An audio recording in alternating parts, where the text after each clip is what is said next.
Of law सारी as per law होती हैं।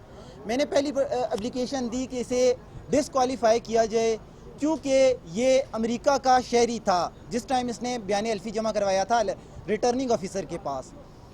वो सेक्शन 139 की मेरी दरख्वास्त चली, 2 साल के डिले के बाद उनने जब कोई प्रोसीडिंग उस पर ना की तो मैंने सेक्शन 4 की दरख्वास्त दी है कि ये रिकॉर्ड मंगवाया जाए मुतल्लिका अथॉरिटीज़ के पास थी। वो रिकॉर्ड भी इनने नहीं मंगवाया। फिर आज 2 साल के बाद कहते हैं जी आपकी जितनी 15 से 20 दरख्वास्तें आई हुई हैं उन सब दरख्वास्तों पे एक साथ हम 12 तारीख को 12-10 को सुनेंगे और फिर फैसला देंगे। मुझे 100% ये यकीन है कि इलेक्शन कमीशन का ये जो कंडक्ट है ये मौजूदा क्योंकि हुकूमत है PTI की, ये किसी न किसी ज़राए से दबाव का शिकार कर रहे हैं।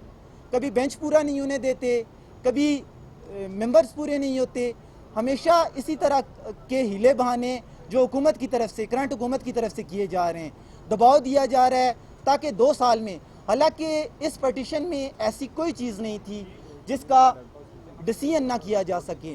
सिंपल एक चीज़ थी कि आया नेशनलिटी जिस टाइम इसने रिटर्निंग ऑफिसर के पास अपने कागजात जमा करवाए थे उस वक्त इसके पास नेशनलिटी थी या नहीं थी।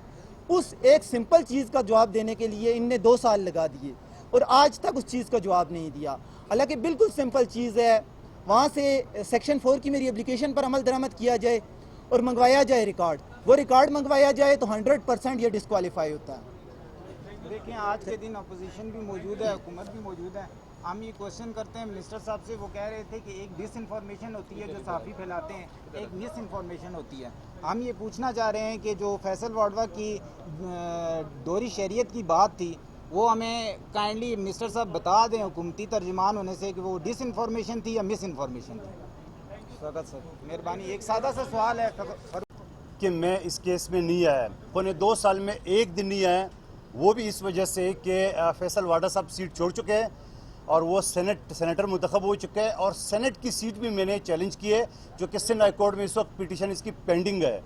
मगर सवाल मेरा इलेक्शन कमीशन से ये था कि आजकल EVM सिस्टम, पीपल्स पार्टी, तमाम अपोजिशन इलेक्शन कमीशन के साथ है, मगर इलेक्शन कमीशन अपने अफसरान का, रिटर्निंग अफसर का, जिसने उस वक्त स्क्रूटनी के वक्त मेरी एप्लीकेशन रिजेक्ट की थी, जिस वक्त मैंने कहा फैसल वाडा साहब ड्यूल नेशनल है, तो रिटर्निंग अफसर ने अपने ऑर्डर में ये कहा था कि फैसल वाडा साहब ने पासपोर्ट दिखाया जो कि पंच भी है और कैंसिल भी है, जबकि डॉक्यूमेंट जो हमारे सामने है इलेक्शन कमीशन के रिकॉर्ड पे जो मौजूद है उसमें वो 6 दिन बाद दरख्वास्त दे रहा है। तो जब 6 दिन बाद दरख्वास्त दे रहे हैं तो 6 दिन पहले रिटर्निंग अफसर को कौन सी खलाई मखलूक ने बताया कि इनका पासपोर्ट कैंसिल है।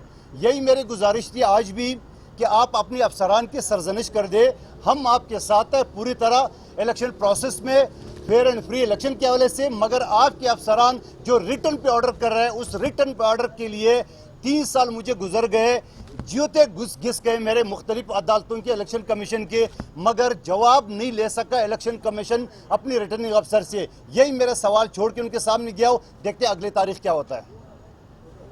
Thank you.